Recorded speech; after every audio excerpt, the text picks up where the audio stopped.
नमस्कार बच्चों, दिव्या क्लासेस के यूट्यूब चैनल में आपका बहुत बहुत स्वागत है। आज हम करेंगे 10th क्लास की हिस्ट्री का ये 3rd चैप्टर बच्चों, जिसका नाम है भूमंडलीकृत विश्व का बनना। तो चैप्टर को शुरू करने से पहले बच्चों हमें अपने चैप्टर के नाम का अर्थ समझना होगा, ताकि हम समझ पाएँ कि इस चैप्टर में हम क्या पढ़ने वाले हैं।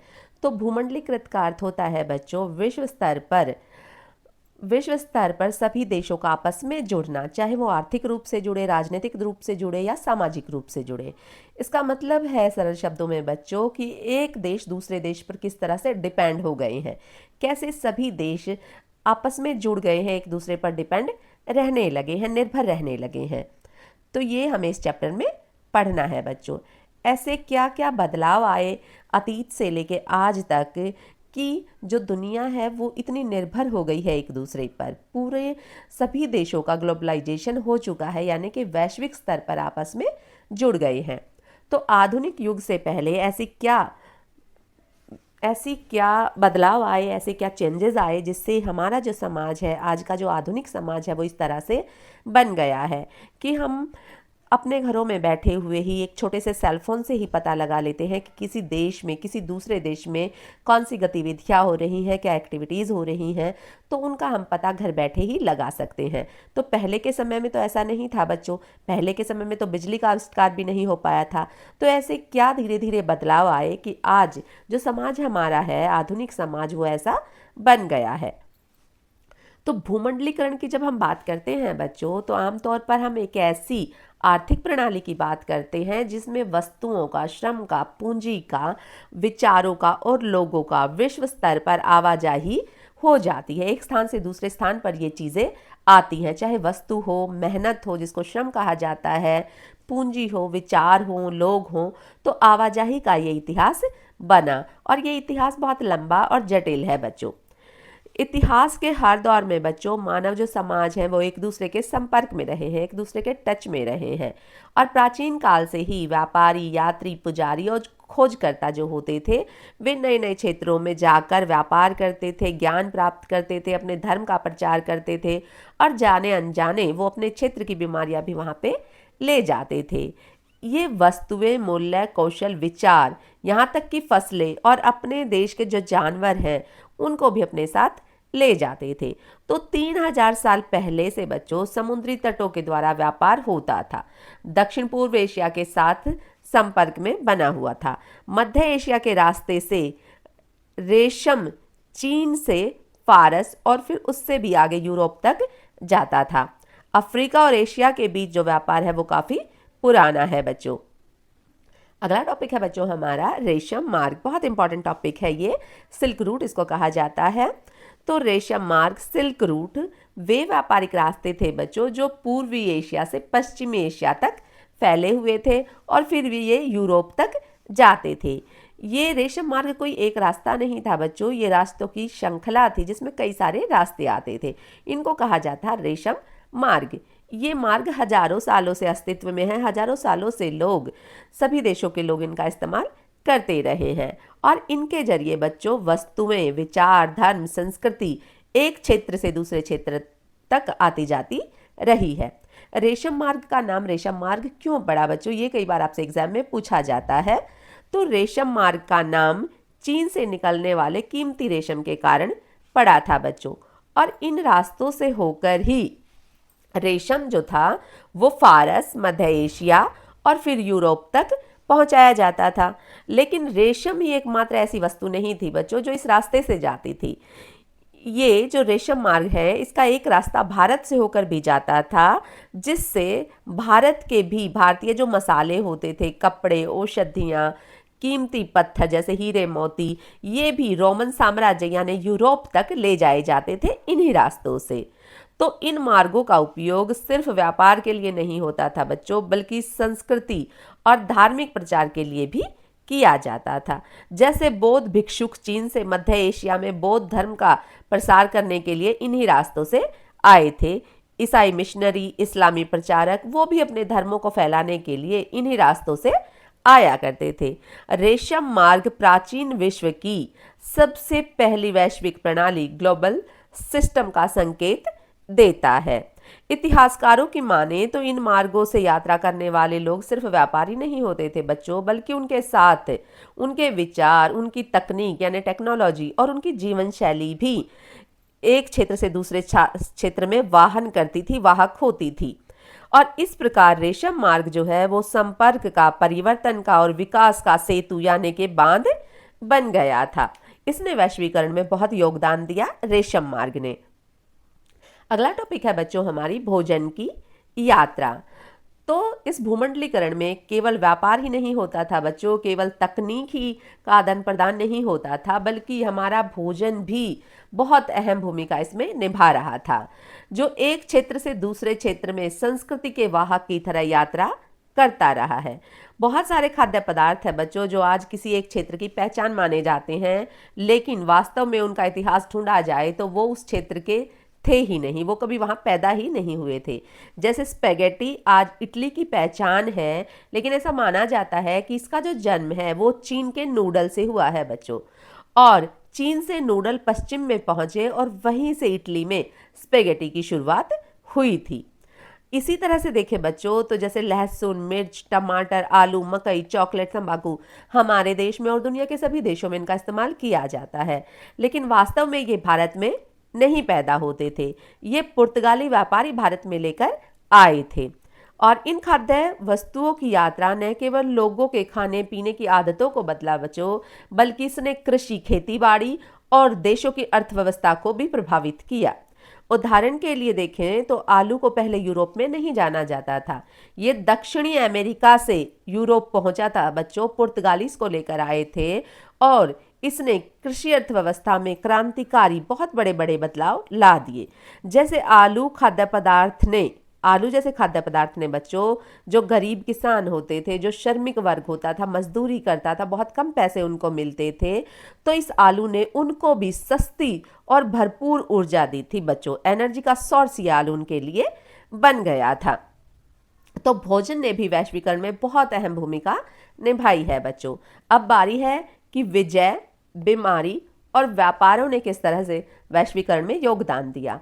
तो 16वीं शताब्दी में बच्चों जब यूरोपीय ताकतें जो थी वो समुद्री मार्गों से नए नए क्षेत्रों की खोज कर रहे थे और उनका उद्देश्य था उनसे व्यापार करना और उन भूभागों पर अपना अधिकार जमाना, और वहाँ के जो संसाधन होते थे बच्चों, वहाँ के जो कच्चा माल होता था, मिट्टी, जंगल, जीव जंतु, उन सभी का इस्तेमाल करना इनका मकसद होता था। लेकिन उनके साथ केवल वस्तुएं और सैनिक ही नहीं ले जाते थे, ये जो यूरोपियन देश थे अपने साथ, केवल इनके साथ वस्तुएं और सैनिक ही नहीं होते थे बल्कि बच्चों इनके साथ इनके देशों में होने वाली घातक बीमारियां भी होती थी, जो ये यूरोपियन देशों से दूसरे देशों में लाते थे और जाने अनजाने में लाते थे, और वो एक अतिरिक्त हथियार की तरह इनके लिए वो बीमारी काम करती थी बच्चों। इसका सबसे बड़ा उदाहरण है बच्चों अमेरिका में देखने को मिलता है, जब स्पेनिश जो विजेता थे उन्होंने वहाँ पर कब्जा कर लिया था अमेरिका में। ये वहाँ पहुँचते हैं और जाने अनजाने एक चेचक नाम की, जिसको स्मॉल पॉक्स कहा जाता है, उस बीमारी को वहाँ पे फैला देते हैं। ये बीमारी जो थी वहाँ के लोगों के लिए एकदम नई थी बच्चों, तो उनके शरीर में इसके प्रति कोई प्रतिरक्षक क्षमता नहीं थी, शक्ति नहीं थी, और इसका परिणाम होता ये है कि बच्चों अमेरिका की बहुत बड़ी आबादी, जिसमें महिलाएं, पुरुष, बच्चे सभी शामिल थे बच्चों, बहुत कम समय में ही वो बहुत बड़ी मात्रा में मारे जाते हैं और गांव के गांव खाली हो जाते हैं, समाज वहां का बिखर जाता है। 1519 से लेकर 1521 के बीच मैक्सिको में ही बच्चों चेचक के महाप्रकोप से लाखों लोगों की जान चली गई थी, और इस बर्बादी ने स्पेनिश सेना के लिए उस क्षेत्र पर विजय को बेहद आसान कर दिया। बहुत आसानी से ये लोग उस क्षेत्र पर कब्जा कर पाए, और अब जो वहाँ बचे कुचे लोग थे, कमज़ोर लोग थे, उनसे युद्ध जैसा कुछ बचा ही नहीं था। तो बहुत आसानी से स्पेनिश लोगों ने अमेरिका पर कब्जा कर लिया था। बल्कि यूरोपियों को अमेरिका की जमीन और संसाधनों पर अधिक तेजी से अधिकार करने का इस बीमारी के कारण मौका मिल गया था। और जब वहाँ की मूल जनसंख्या कम हो गई थी बच्चों, तो जो यूरोपियन उपनिवेश थे, इनको ज़रूरत पड़ी वहाँ काम करने वालों की, यानी कि श्रम करने वालों की, मजदूरी करने वालों की। तो इसके समाधान के लिए इन्होंने क्या किया कि इन्होंने अफ्रीका से लाखों लाखों की संख्या में दासों को वहां पे बसा लिया, जिससे वहां की जनसंख्या भी बढ़ गई और इनको काम करने के लिए मजदूर भी मिल गए। इस प्रकार बीमारी, विजय और व्यापार, ये तीनों तत्व एक दूसरे से गहराई से जुड़ गए और यूरोपीय ताकतों ने न केवल व्यापारिक रास्तों को अपने नियंत्रण में लिया, बल्कि बीमारी के प्रभाव से अप्रत्यक्ष लाभ भी उनको मिल गया। उनको कोई संघर्ष ही नहीं करना पड़ा वहां पे अधिकार जमाने के लिए। तो 19वीं शताब्दी में बच्चों 1815 से लेके 1914 तक, यानी कि प्रथम जो विश्व युद्ध हुआ था, वर्ल्ड वार जो हुई थी फर्स्ट वाली, उस तक इस टॉपिक पर हम पढ़ेंगे। तो 19वीं शताब्दी के आरंभ से लेकर और प्रथम विश्व युद्ध तक बच्चों, यानी कि 1914 तक का जो समय था, वो वैश्विक आर्थिक, सामाजिक और राजनीतिक, विश्व स्तर पर आर्थिक, सामाजिक और राजनीतिक दृष्टि से बहुत ही महत्वपूर्ण था, इम्पॉर्टेंट था। और ये समय पूरी दुनिया में व्यापक बदलाव इस समय में आ रहे थे बच्चों, और भविष्य की जो अर्थव्यवस्था थी उसकी नींव रखी जा रही थी। इतिहासकारों ने इस दौर में 3 प्रमुख प्रकार के वैश्विक प्रभाव, फ्लो की पहचान की है। वस्तुओं का प्रभाव, जिसमें कपड़ा होता था, अन्न होता था। श्रम का प्रभाव, यानी मेहनत का, मजदूरों का प्रभाव, जिसमें लोगों का एक स्थान से दूसरे स्थान पर आना जाना होता था। और फिर पूंजी का प्रभाव, क्योंकि निवेश किया जाता था बच्चों यूरोपियन देशों द्वारा अफ्रीका और एशिया के देशों में, जहां पर ये उनके आर्थिक संसाधनों पर नियंत्रण करते थे। तो ये तीनों तरह के प्रभाव एक दूसरे से जुड़े हुए थे और दुनिया को पहले से कहीं अधिक आपस में इन तीनों प्रभाव ने, तीनों फ्लो ने आपस में जोड़ दिया था। वस्तुओं के प्रभाव ने, श्रम के प्रभाव ने और पूंजी के प्रभाव ने।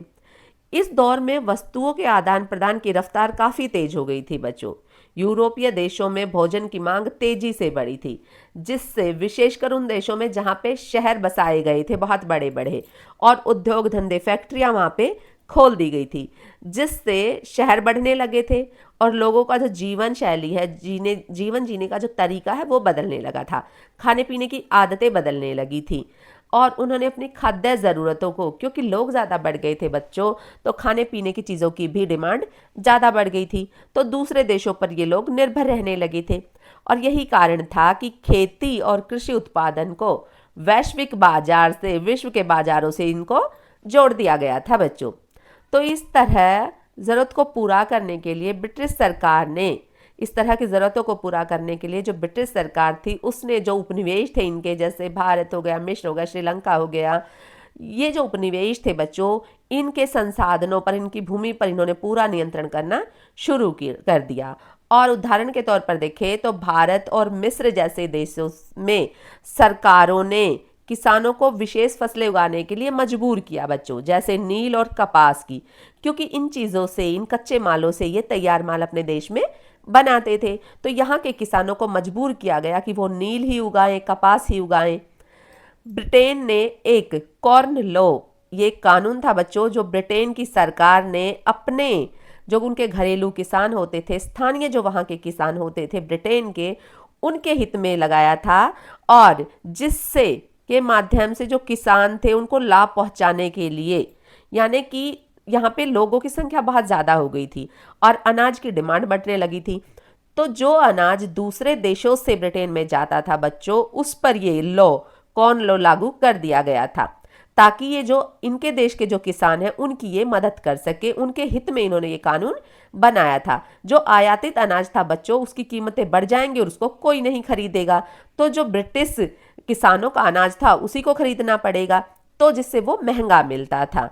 तभी वहाँ के उद्योगों में जो श्रमिक मजदूर काम करते थे, उन्होंने इन कानूनों को रद्द करने के लिए विद्रोह किए थे, और इसके बाद ब्रिटेन की सरकार ने इस कानून को वापस ले लिया था। ये कई बार आपसे एग्जाम में पूछा जाता है बच्चों, इंपॉर्टेंट टॉपिक है। ब्रिटेन में सस्ता आयातित अनाज आने लगा था, और अब जो घरेलू किसान थे, वहाँ के जो लोकल किसान थे ब्रिटेन के, उनको अब कंपटीशन का सामना करना पड़ रहा था। इस कालखंड में बच्चों दुनिया भर में भारी संख्या में लोग एक स्थान से दूसरे स्थान जाते थे काम धंधों की तलाश में। कुछ लोग अपनी इच्छा से जाते थे बच्चों, और कुछ को अनुबंधित मजदूर बनाकर ले जाया जाता था। यानी कि एक अनुबंध, एक एग्रीमेंट साइन होता था जिसके तहत ये लोग दूसरे देशों में काम करने के लिए जाते थे। और इनको कहा जाता है बच्चों अनुबंधित मजदूर कह सकते हैं आप इसको बदल के भी आ सकता है। इनको गिरगिटिया मजदूर भी कहा जाता है, बंधवा मजदूर भी कहा जाता है। तो ये जो अनुबंधित मजदूर थे इन्हीं को कहा जाता है बच्चों। इसको नाम बदल के दिया जा सकता है आपके एग्जाम में।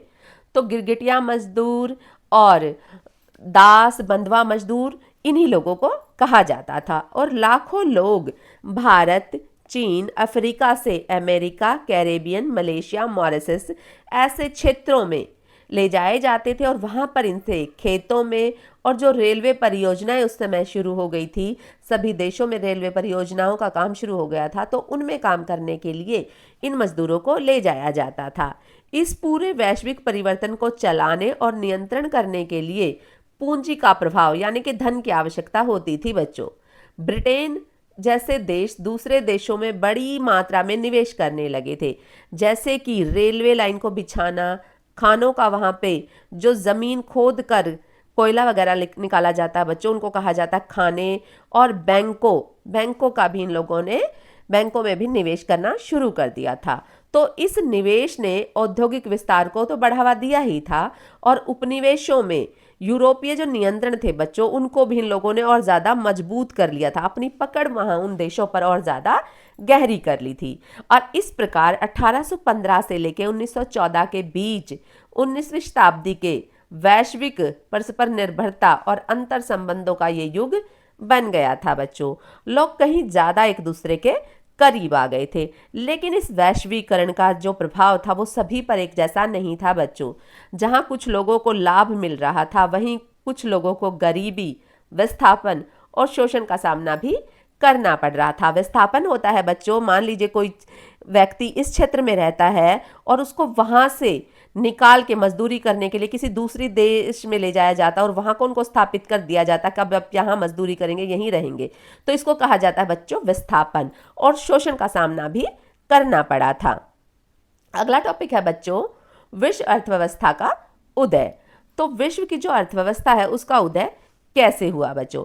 अर्थव्यवस्था का अर्थ होता है बच्चों वस्तुओं और सेवाओं का बनना, और फिर उन वस्तुओं और सेवाओं को किस तरह से वहाँ के लोग कंज्यूम करते हैं, उनको खरीदते हैं, और क्या फिर आर्थिक रूप से उनकी इनकम होती है, क्या पैसा कमाया जाता है, कौन कौन सी संस्थाएं इसमें काम करती हैं, वो सारी चीज़ें अर्थव्यवस्था के अंतर्गत आती हैं।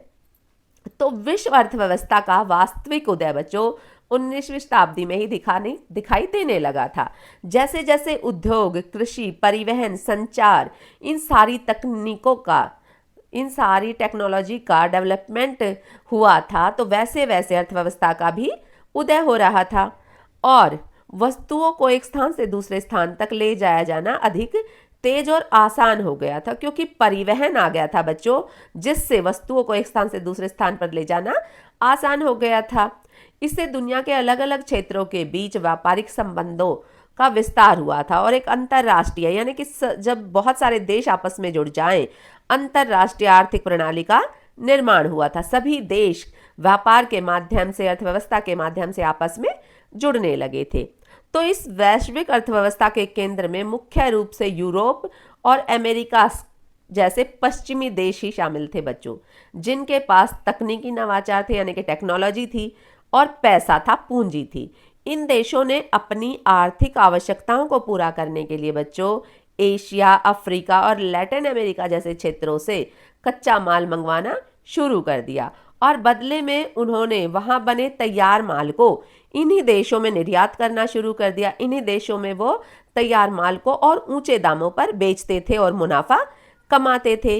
इस प्रकार उपनिवेशों को प्राथमिक उत्पादों का आपूर्तिकर्ता बना दिया और जो यूरोपियन देश थे वो अपने आप को उन लोगों ने निर्माता बना लिया कि हम इस सामान को बनाने वाले हैं। उदाहरण के लिए देखिए बच्चों, भारत और मिस्र जैसे देशों में कपास और अन्य कृषि उत्पादों को इंग्लैंड भेजा गया। इनका औद्योगिक उत्पादन करके वस्त्र बनते थे और फिर उन्हें उपनिवेशों में ही बेचा जाता था। तो इस प्रकार कच्चा माल उपनिवेशों से निकलता था, लाभ यूरोपियन देशों को मिलता था और ये जो ये व्यवस्था थी पूरी की पूरी, ये उपनिवेशों की अर्थव्यवस्था को ही सहारा देती थी, उन्हीं को लाभ होता था इससे। तो यूरोप की ज़रूरतों के अधीन इन्होंने इसको ऐसा बना दिया था। सारा का सारा जो लाभ होता था वो यूरोपियन कंट्रीज़ को होता था, और जो लोग कच्चा माल अपने देश से भेजते थे या उन देशों से लिया जाता था वो और ज़्यादा गरीब होते चले गए। इसके साथ ही देखिए बच्चों, पूंजी का जो वैश्विक स्तर का प्रभाव हो रहा था वो, जैसे कि ब्रिटेन जैसे देशों ने रेलवे, बंदरगाह, खानों, इन आधारभूत संरचनाओं में निवेश करना शुरू कर दिया था। ये निवेश करने के पीछे भी इन्हीं का लालच होता था बच्चों। ये सामान की आवाजाही के लिए और अच्छे से व्यापार पर पकड़ बनाने के लिए ऐसे बदलाव कर रहे थे। हालांकि यह निवेश आर्थिक विकास के लिए महत्वपूर्ण था, परंतु इससे उपनिवेशों में यूरोपियन नियंत्रण और ज़्यादा मजबूत हो गया था बच्चों। इनका प्रभुत्व और ज़्यादा उन देशों पर हो गया था। अतः कहा जा सकता है बच्चों कि विश्व अर्थव्यवस्था का ये उदय असल में असमान था, असंतुलित था, क्योंकि सभी देशों को इसका फायदा नहीं हो रहा था बच्चों। कुछ देशों और कुछ वर्गों को ही इसका फायदा हो रहा था, और कुछ वर्गों को, कुछ देशों का तो शोषण हो रहा था, गरीबी और मजबूरी का उनको सामना करना पड़ रहा था। फिर भी टोटल मिला के देखा जाए बच्चों तो पूरी दुनिया को एक आर्थिक प्रणाली में इस वैश्विक अर्थव्यवस्था ने बांध दिया था। अब विश्व अर्थव्यवस्था का उदय होने लगा था। अगला टॉपिक है बच्चों हमारा तकनीक की भूमिका। तो तकनीक होता है बच्चों टेक्नोलॉजी, जिससे नए नए आविष्कार किए जाते हैं। तो 19वीं शताब्दी के समय में बच्चों अर्थव्यवस्था के विस्तार में तकनीक ने, टेक्नोलॉजी ने बहुत महत्वपूर्ण भूमिका निभाई थी।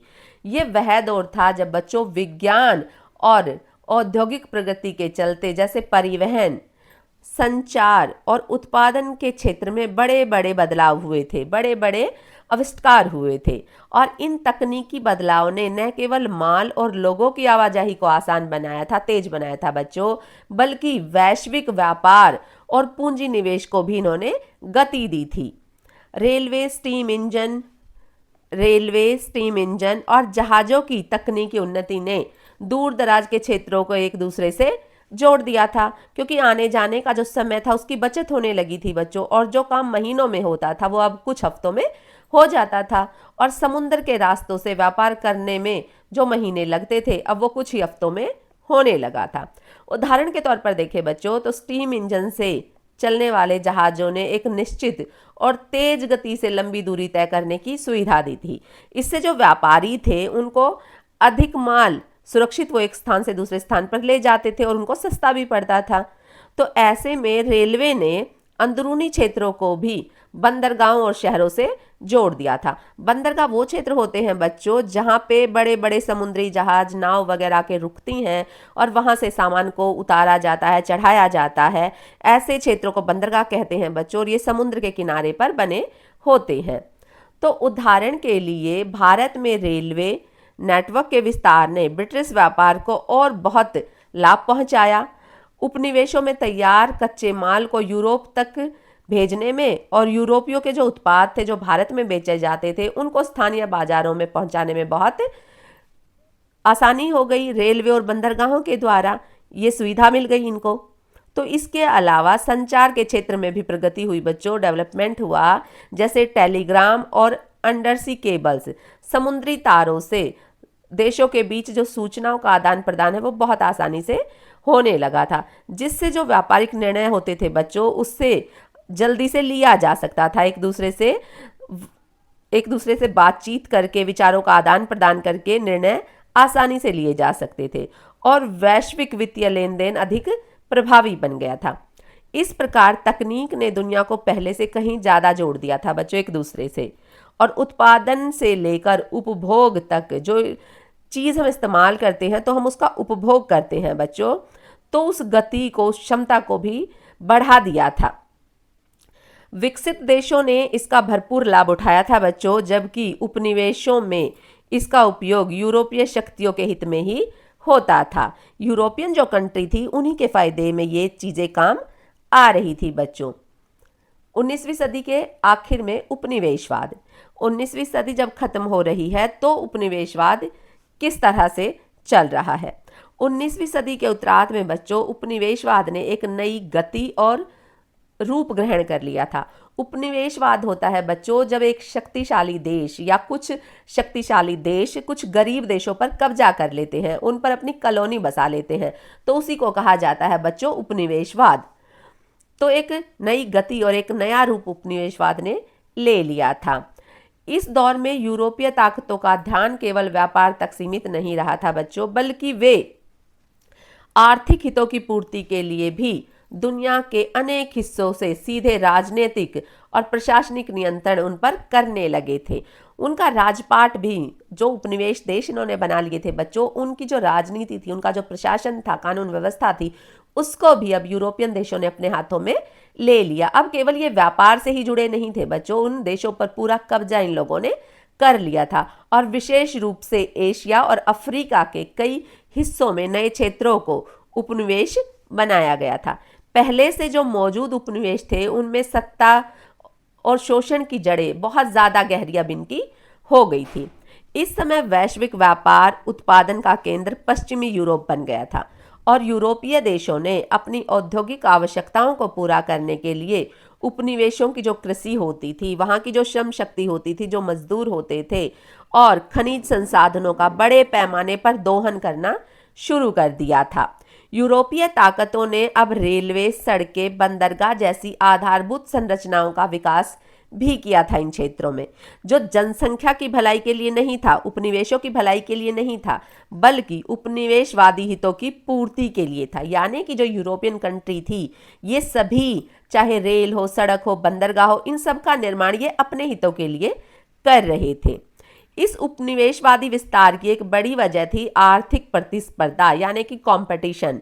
जो यूरोपियन कंट्री थी बच्चों, जैसे कि ब्रिटेन, फ्रांस, जर्मनी, बेल्जियम, ये ज़्यादा से ज़्यादा दूसरे देशों पर अपने उपनिवेश स्थापित करना चाहती थी और ज़्यादा से ज़्यादा धन कमाना चाहती थी, उन पर नियंत्रण करना चाहती थी।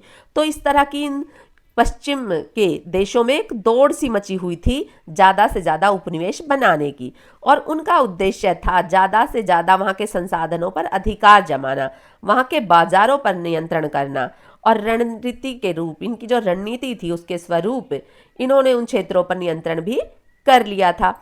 इसी को कहा जाता है बच्चों उपनिवेशवादी होड़। उपनिवेशवादी होड़ में ये सभी देश लगे हुए थे। इस दौर में उपनिवेशों में उत्पादकता बढ़ाने के लिए स्थानीय किसानों, मजदूरों पर कड़ी शर्तें और कर लगाए गए थे। उत्पादन की दिशा में यूरोपीय जरूरतों के अनुसार ये तय किए जाते थे, कर और मजदूरों की शर्तें। तो इससे स्थानीय जो अर्थव्यवस्था थी वो कमजोर होती चली गई और आजीविका का संकट लोगों के सामने आ गया। लोग अब अपना जीवन निर्वाह करने के लिए भी आजीविका नहीं कमा पा रहे थे। शिक्षा, स्वास्थ्य और समाज की दूसरी जो व्यवस्थाएं थी उन पर भी उपनिवेशवादी ढांचे को थोप दिया गया था। यानी कि जो वहाँ की शिक्षा और स्वास्थ्य था उस पर भी यूरोपियन देशों का नियंत्रण हो गया था। उन्हीं के अनुसार शिक्षा और स्वास्थ्य नीतियाँ भी चलती थी। अगला टॉपिक है बच्चों रिंडरपेस्ट या मवेशी प्लेग। ये रिंडरपेस्ट या मवेशी प्लेग एक बीमारी थी बच्चों जो पालतू जानवरों में होती थी। तो 19वीं सदी में जब वैश्विक बदलाव आ रहे थे, केवल मनुष्य और वस्तुओं तक ही सीमित नहीं था, बल्कि जो जानवर थे दुनिया भर में इन पर भी गहरा असर पड़ा था। उदाहरण के देखिए कि रिंडरपेस्ट, जिसे मवेशी प्लेग कहा जाता है, ये एक खतरनाक वायरस जनित बीमारी थी जो पालतू पशुओं में या मवेशियों में होती थी और इसने बहुत बड़ी मात्रा में पालतू जानवरों की जान ले ली थी। इसका प्रभाव अफ्रीका, एशिया और अन्य उपनिवेशों पर विनाशकारी हुआ था। रिंडरपेस्ट सबसे पहले 1980 के दशक में इसकी शुरुआत हुई थी अफ्रीका में, और वहां से यूरोप और पश्चिम एशिया इस संक्रमण को, जो संक्रमित पशु थे उनके द्वारा ये फैल जाती है। यूरोपीय शक्तियों ने उपनिवेशों में अपने नियंत्रण को मजबूत करने के लिए वहाँ जो ये अभियान चलाते थे उनमें गधों, बैलों और अन्य पशुओं का भी इस्तेमाल करते थे, और इन्हीं पशुओं के जरिए ये जो बीमारी थी, ये महामारी थी, ये दूसरे क्षेत्रों में भी पहुंच जाती है और वहाँ के पशुधन में फैल जाती है। चूंकि वहाँ के जो मवेशी थे वो इस वायरस से लड़ने की जो शक्ति थी, उनकी प्रतिरक्षा शक्ति वो उनके अंदर नहीं थी, तो इस कारण ज़्यादा मवेशी मारे जाते हैं और इसलिए तेजी से ये महामारी उनमें फैल जाती है। इस बीमारी ने अफ्रीका में पशुपालकों की जो आजीविका थी उसको गहरा आघात पहुंचा था, गहरी चोट पहुंची थी और करोड़ों पशु उस क्षेत्र के मारे गए थे, जिससे वहां पे दूध, मांस और खेतों में काम करने के लिए जो जरूरी पशु थे उनकी कमी हो जाती है और इस कारण वहां पे खाद्य संकट, खाने पीने की चीज़ों का संकट आ जाता है, भुखमरी वहां पे फैल जाती है, सामाजिक आर्थिक अस्थिरता आ जाती है। तो पशुपालन वहां की अर्थव्यवस्था और जीवन शैली का मूल आधार था। ब्रिटिश और अन्य यूरोपीय जो उपनिवेशवादी थे वो इस आपदा का उपयोग अपने हित में उन्होंने किया, क्योंकि जब वहाँ पे बहुत बड़ी मात्रा में पशु मारे गए थे और स्थानीय लोग बेरोजगार हो गए थे, उनके पास कुछ बचा नहीं था, तो स्थानीय लोगों की आर्थिक निर्भरता को देखते हुए इन लोगों ने नए कानून बनाए और उन पर नए कर लगा दिए और लोगों को मजदूरी या अनुबंध के अधीन काम करने के लिए बाध्य किया गया, उनको मजबूर किया गया। इस प्रकार रिंडरपेस्ट केवल पशु रोग नहीं बन गया था बच्चों, बल्कि एक ऐसा रोग बन गया था जिससे उपनिवेशवादी जो देश थे, यूरोपियन जो कंट्री थी, उन्होंने पूरी तरह से लोगों का शोषण करना शुरू कर दिया था और उनकी मजबूरी का ये फायदा उठाते थे। इस बीमारी का फैलाव कैसे वैश्विक संपर्कों के साथ केवल व्यापार, धर्म और संस्कृति ही नहीं था बच्चों, बल्कि बीमारी और आपदा ने भी कैसे यूरोपियन कंट्रियों का साथ दिया था, उनको और ज़्यादा पावरफुल बना दिया था और ज़्यादा, जिससे इनके आर्थिक नियंत्रण बढ़ गए थे और एक औजार की तरह, एक हथियार की तरह इन बीमारियों ने इनके लिए काम किया था। अगला टॉपिक है बच्चों, भारत से अनुबंधित श्रमिकों का जाना। ये भी बहुत इंपॉर्टेंट टॉपिक है बच्चों, साथ साथ हम उन टॉपिकों को हाईलाइट कर रहे हैं जहां से आपके क्वेश्चन हमेशा बनते हैं। तो अनुबंधित मजदूर वो मजदूर होते हैं बच्चों जिनको एक एग्रीमेंट के तहत भारत से या दूसरे क्षेत्रों से दूसरे देशों में काम करने के लिए ले जाया जाता था। इनको गिरमिटिया मजदूर भी कहते हैं, बंधुआ मजदूर भी कहते हैं और अनुबंधित श्रम प्रणाली भी इसी को कहा जाता है। तो 19वीं सदी के दौरान जैसे जैसे उपनिवेशवादी अर्थव्यवस्था का विस्तार हुआ, यूरोपीय शक्तियों ने बड़े पैमाने पर सस्ते और आज्ञाकारी मजदूरों की आवश्यकता पड़ी, श्रमिकों की आवश्यकता पड़ी और इसी ज़रूरत को पूरा करने के लिए उन्होंने अनुबंधित श्रम प्रणाली की शुरुआत की, जिसमें एक एग्रीमेंट बनाया जाता था और जिसके तहत ये मजदूरों को दूसरे देशों में काम करने के लिए ले जाया जाता था, जिसके तहत भारत जैसे उपनिवेशों से लाखों लोग काम करने के लिए दूसरे देशों में भेजे गए थे। ये प्रक्रिया स्वेच्छा से काम पर दिखाती तो थी कि ये स्वेच्छा से है, लेकिन ये मजबूरी से होती थी बच्चों और इनका बहुत शोषण किया जाता था, इनको मजबूर किया जाता था।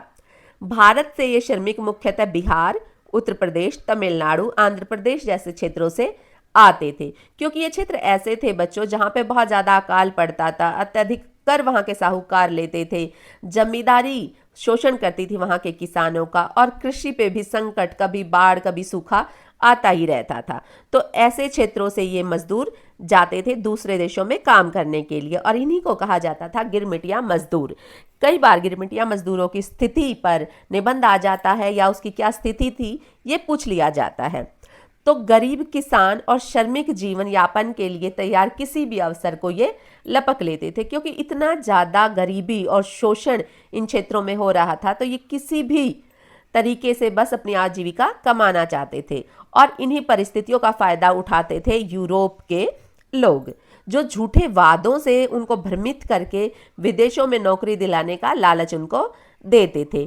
इन श्रमिकों को 5 वर्ष की अनुबंध अवधि पर ले जाया जाता था और इनसे गन्ने के खेतों में, रबर के बागानों में, खानों में, रेलवे निर्माण में, बहुत जहाँ पे मेहनत का कार्य होता था उन क्षेत्रों में इनको ले जाया जाता था, जैसे मॉरिशस, कैरेबियन द्वीप, फिजी, मलेशिया, पूर्वी अफ्रीका, ऐसे उपनिवेशों में इनको भेजा जाता था काम के लिए। वहाँ की जो स्थितियाँ थी वो बहुत कठोर थी बच्चों, बहुत कठिन कार्य इनसे करवाया जाता था और वेतन बहुत कम, इनको सैलरी बहुत कम दी जाती थी और काम बहुत ज़्यादा 15-15, 16-16 घंटे इनसे काम करवाया जाता था, जिससे इनकी स्थिति और भी ज़्यादा दयनीय हो जाती थी और इनकी मजबूरी होती थी कि इनको मालिकों की मर्जी पर ही जीना पड़ता था। कागजों पर जो अनुबंध होता था, जो एग्रीमेंट होता था बच्चों, वो सिर्फ दिखाने के लिए होता था। हकीकत में तो इन लोगों का बहुत भारी शोषण होता था वहाँ पे। इनको बहुत बुरी तरह से रखा जाता था, बहुत ज़्यादा काम करवाया जाता था। और एक बार जब ये विदेश पहुंच जाते थे बच्चों, तो वहां से वापस लौटने का इनके पास कोई रास्ता नहीं होता था। बिल्कुल असंभव होता था वहां से वापस आना। तो सामाजिक और सांस्कृतिक अलगाव के साथ साथ इन मजदूरों को, इन श्रमिकों को बच्चों, जातीय भेदभाव का और अमानवीय व्यवहार का भी सामना करना पड़ता था। बहुत बुरी हालत इन गिरमिटिया मजदूरों की होती थी। हालांकि समय के साथ कई अनुबंधित श्रमिकों ने वहां की परिस्थितियों के हिसाब से खुद को ढालने की उन्होंने कोशिश की और अपने जो धर्म, रीति रिवाज और भाषा है वहां के स्थानीय परिवेश के साथ मिलाकर एक नई संस्कृति की पहचान रखी। मॉरिशस, फिजी, त्रिनाडा, भारतीय मूल की बड़ी जनसंख्या यहाँ पर रहती है, जिनको अप्रवासी कहा जाता है। तो एक क्वेश्चन है बच्चों कि 19वीं शताब्दी में भारत के गिरमिटिया मजदूर के जीवन पर एक निबंध लिखिए। इस तरह का लॉन्ग क्वेश्चन यहाँ से आ सकता है और एमसीक्यू भी आ सकता है। अगला टॉपिक है बच्चों, विदेश में भारतीय उद्यमी। विदेशों में भारतीय उद्यमी जो व्यापारी थे, मेहनती लोग थे, उन्होंने किस तरह से कार्य किया। तो 19वीं सदी में जब लाखों भारतीय श्रमिक अनुबंध के तहत विदेशों में काम करने के लिए जाते थे, तो उसी समय कुछ भारतीय व्यापारी भी थे, उद्यमी भी थे, पूंजीपति थे, जो विदेशों की जमीन पर अपने व्यापार और उद्योगों की उन्होंने नींव रखी थी। हालांकि इनकी संख्या जो बहुत कम थी बच्चों, सीमित संख्या थी इनकी, और ये वर्ग उन श्रमिकों से थोड़ा अलग होता था क्योंकि वो तो मजदूरी करने जाते थे ना, और ये लोग तो उद्यमी थे, अपने उद्योग धंधे वहां पर लगाना चाहते थे, व्यापारी थे, चतुराई थी, साहस थी इनमें, और वैश्विक मंच पर इन्होंने अपने आप को उभारा था। इन भारतीय उद्यमियों में गुजरात और सिंध के बनिया और फारसी समुदाय के लोग होते थे बच्चों, और तमिल तथा मलयाली व्यापारी वर्ग भी इसमें शामिल होता था। इन्होंने पूर्वी Africa, Indonesia, Fiji, Myanmar, Malaysia, पूर्वी एशिया, ऐसे बहुत सारे देशों में अपना व्यावसायिक नेटवर्क स्थापित किया था। और इन व्यापारियों ने न केवल अपने उत्पाद बेचे थे, बल्कि वहाँ की स्थानीय व्यापारियों और यूरोपीय कंपनियों के साथ प्रतिस्पर्धा यानी कंपटीशन भी किया था। सिक्करपुर, मुल्तान, कराची, मुंबई जैसे शहरों में व्यापारियों ने कपड़ा, चाय, अफीम, मसाले, चावल, खजूर, काठ जैसी चीज़ों का निर्यात किया था। वे समुद्री मार्गों से इन वस्तुओं को सिंगापुर, हांगकांग, पूर्वी अफ्रीका के बाजारों तक ले जाते थे, और उन्होंने वहां स्थानीय एजेंटों की मदद से अपने गोडाउन, दुकानें और शिपिंग एजेंसियां भी शुरू कर ली थी बच्चों। भारत से बाहर बसने वाले इन व्यापारियों ने काफ़ी बड़ा आर्थिक साम्राज्य खड़ा किया था। उदाहरण के लिए नाथू भाई नाम के एक व्यापारी ने 19वीं सदी में अफ्रीका में कारोबार फैलाया था। वहाँ कपड़ा, किराना माल का व्यापार इन्होंने स्थापित किया था। और कुछ भारतीयों ने जहाज़ों का मालिकाना हक भी हासिल कर लिया था, जिन जहाज़ों में सामान एक देश से दूसरे देश ले जाया जाता था, यानी कि जिसको आयात निर्यात का संचालन करना होता था। ऐसे जहाज़ों का मालिकाना हक कुछ भारतीयों ने हासिल कर लिया था। उन्होंने अपनी मेहनत, सूझबूझ और स्थानीय समझ के बल पर स्थानिक असफलताएं हासिल की थी, और उन्होंने अपनी भारतीय संस्कृति, भाषा, परंपरा विदेशों में भी जीवित रखी थी। यह स्पष्ट होता है बच्चों कि भारत से केवल श्रमिक ही नहीं, बल्कि कई ऐसे साहसी और अक्षम व्यापारी भी बाहर गए थे, जिन्होंने अपने दम पर विदेशी जमीन पर व्यापारिक उपस्थिति दर्ज की थी और भारत की वैश्विक भूमिका को आगे बढ़ाया था बच्चों। कुछ ऐसे उद्यमी भी भारत से दूसरे देशों में गए थे। अगला टॉपिक है बच्चों हमारा, भारतीय व्यापार, उपनिवेशवाद और वैश्विक अर्थव्यवस्था। भारतीय व्यापार ने उपनिवेशवाद के समय वैश्विक अर्थव्यवस्था में किस तरह से योगदान दिया? क्या इस ग्लोबलाइजेशन में भारत का सहयोग रहा? तो 19वीं सदी के अंत तक भारत का व्यापार पूरी तरह से औपनिवेशिक व्यवस्था के अधीन आ चुका था बच्चों। अभी तक हमने चैप्टर में देखा कि जो ब्रिटिश सरकार थी उसने सभी तरह से भारत पर कब्जा कर लिया था, चाहे वो अर्थव्यवस्था हो, चाहे वो कृषि हो, चाहे वो राजनीतिक हो, हर तरह से भारत पर कब्जा हो गया था। अंग्रेजों ने भारत की अर्थव्यवस्था को इस तरह से ढाल दिया था बच्चों कि अब पूरी तरह से ब्रिटिश हितों के लिए काम किया जाए, न कि भारतीयों की ज़रूरतों के लिए। भारतीयों का कोई विकास इसमें नहीं होता था। इस व्यवस्था में भारत को मुख्यतः कच्चे माल का आपूर्तिकर्ता उन्होंने बना दिया था कि केवल और केवल ब्रिटेन को भारत से कच्चा माल मिलता रहे और ब्रिटेन में निर्मित वस्तुओं के बाजार के रूप में भी वो भारत को इस्तेमाल करते थे। ब्रिटिश नीतियों के तहत भारतीय व्यापार को नियंत्रित करने के लिए कई तरीके अपनाए गए थे। सबसे पहले उनका तरीका था बच्चों कि ब्रिटिश सरकार ने उपनिवेशों में आयात और निर्यात पर नियंत्रण कर दिया था। आयात और जो निर्यात होगा वो सिर्फ ब्रिटिश ही भारत से कर पाएगा, कोई और देश भारत से व्यापार नहीं कर पाएगा। इस तरह के रूल इन लोगों ने बना दिए थे। फिर भारतीय हथकरघा, जो भारत में हाथ से काम करने वाले उद्योग धंधे थे, उनको धीरे धीरे अंग्रेजों ने नष्ट कर दिया और अंग्रेजों ने अपनी मिल और कुछ मशीनें यहाँ पर लगा दी, जो मशीनों से अब काम होने लगा। तो भारत के जो उद्योगपति थे, जो काम करने वाले थे, हाथों से काम करने वाले थे, उनका जो काम धंधा है बिल्कुल खत्म कर दिया गया। भारत से कपास, जूट, अफीम, गेहूं, चाय, ये कच्चे माल को बड़े पैमाने पर निर्यात होता था और भारत को ब्रिटिश मशीनों से बना सामान महंगे दामों पर वापस खरीदना पड़ता था। ये भारत की स्थिति ब्रिटेन ने बना दी थी। व्यापारिक असंतुलन भारतीय अर्थव्यवस्था के लिए बहुत हानिकारक था। इससे स्थानीय उद्योग और किसानों को भारी नुकसान हुआ था। इसके साथ ही व्यापारिक अधिशेष यानी भारत से ब्रिटेन को निर्यात की गई वस्तुओं से जो होने वाली आमदनी थी, उसको भारत के लिए उपयोग नहीं लाया गया था। अधिशेष का उपयोग ब्रिटेन ने अपने ऋण चुकाने के लिए, अपनी सेना पर खर्च करते थे, अपना राजनीतिक प्रशासन उसको ठीक करते थे और इसी को कहा जाता है बच्चों निकासी। इसी को निकासी कहा जाता है, यानी भारत से संसाधनों की निकासी जो यहाँ की जनता को कोई सीधा लाभ नहीं देती थी। भारत का आर्थिक ढांचा ब्रिटिश पूंजीपतियों के प्रति पुनर्गठित किया गया था बच्चों। इस तरह का भारतीय ढांचा बना दिया गया था जिससे ब्रिटिश उपनिवेशवादी जो नेता थे, जो सरकार थी ब्रिटिश सरकार, उसको इससे फायदा होता था, जिसमें असमानता, शोषण और प्रभुत्व गहराई से समाहित हो चुका था।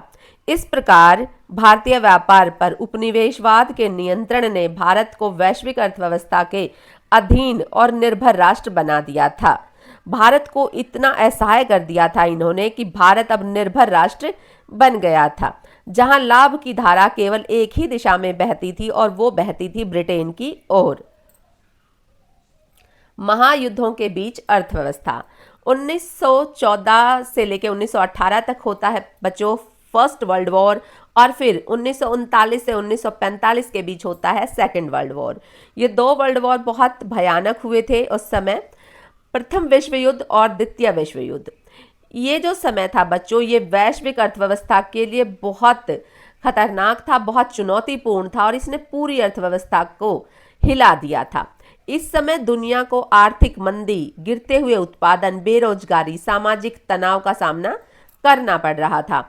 युद्ध के दौरान किए गए जो भारी खर्च थे बच्चों, जो आपस में ये देश लड़ रहे थे, बहुत पावरफुल देश, तो इन्होंने बहुत ज़्यादा तबाही मचा दी थी, बहुत विनाश हो गया था और पहले ही देशों की अर्थव्यवस्था को कमज़ोर कर दिया था। इसके बाद शांति का समय भी जो आर्थिक रूप से स्थायित्व नहीं ला पाया, यानी कि बाजार जो अर्थव्यवस्था थी उसको ऊपर नहीं उठा पाया। युद्ध के बाद कई यूरोपीय देशों की आर्थिक स्थिति जो है वो चरमरा गई थी, क्यों उत्पादन तो बहुत ज़्यादा हो गया था लेकिन अब लोगों के पास, देशों के पास उसको खरीदने के लिए पैसे नहीं बचे थे, क्योंकि वो सारे पैसे इन दोनों विश्व युद्धों में खर्च हो चुके थे, जिससे माल का बिकना बंद हो गया था और बाजार जो है वो गिर गए थे। और इसी समय आई थी 1929 में अमेरिका में, जिसको कहा जाता है महामंदी, ग्रेट डिप्रेशन इसको कहा जाता है। ये महामंदी जिसने पूरे विश्व को हिला के रख दिया था और महामंदी का युग इसे इसलिए कहा जाता है बच्चों क्योंकि न्यूयॉर्क स्टॉक एक्सचेंज ध्वस्त हो गया था। जैसे कि अमेरिका के डॉलर में ही जो भी देश होते थे वो अपनी करेंसी को डॉलर में चेंज कराते थे, एक्सचेंज होता था और फिर उससे व्यापार करते थे। तो जब ये महामंदी आई, जब न्यूयॉर्क का स्टॉक एक्सचेंज ध्वस्त हो गया, गिर गया, तो ये जो मार्केट थी, ये जो अर्थव्यवस्था थी, ये डूब गई। बहुत बड़ी मात्रा में यहाँ पर लोगों को घाटे हुए। इससे जो बैंक थे, उद्योग थे, कृषि थी, ये सभी चीजें इससे प्रभावित हुई थी और उत्पादन भी गिर गया था। फैक्ट्रियां बंद हो गई थी, लाखों लोगों की नौकरियां चली गई थी। जो उपभोक्ता थे वो मांग उनकी कम हो गई थी और वैश्विक व्यापार ठप हो गया था, बिल्कुल बंद हो गया था। तो इन महायुद्धों ने इस तरह की महामंदी को जन्म दिया था। भारत जैसे उपनिवेशों पर इसका प्रभाव और भी गंभीर था बच्चों, और भी ज्यादा खतरनाक इसका प्रभाव भारत जैसे देशों पर पड़ा था। भारत में कृषि उत्पादन की कीमतें बहुत नीचे गिर गई थी, लेकिन कर और लगान की दरें वैसी की वैसी रही। उसको कम नहीं किया गया, ब्रिटेन सरकार ने उसको कम नहीं किया और किसानों को मजबूर किया कि वो अपनी उपज सस्ते दामों पर बेचे और उनको बेचनी पड़ी। वो कर्ज में डूब गए, जिससे ग्रामीण गरीबों और मजदूरों की जो स्थिति थी वो बद से बदतर हो गई थी बच्चों, क्योंकि रोजगार के अवसर समाप्त हो चुके थे। भारत का निर्यात भी कम हो चुका था, जिससे पूरी अर्थव्यवस्था पर बहुत नकारात्मक नेगेटिव प्रभाव पड़ा था बच्चों। बहुत खतरनाक ये हालत हो गई थी पूरे विश्व के लिए। इस अर्थव्यवस्था ने पूरे विश्व को एक साथ बहुत ज्यादा प्रभावित किया था।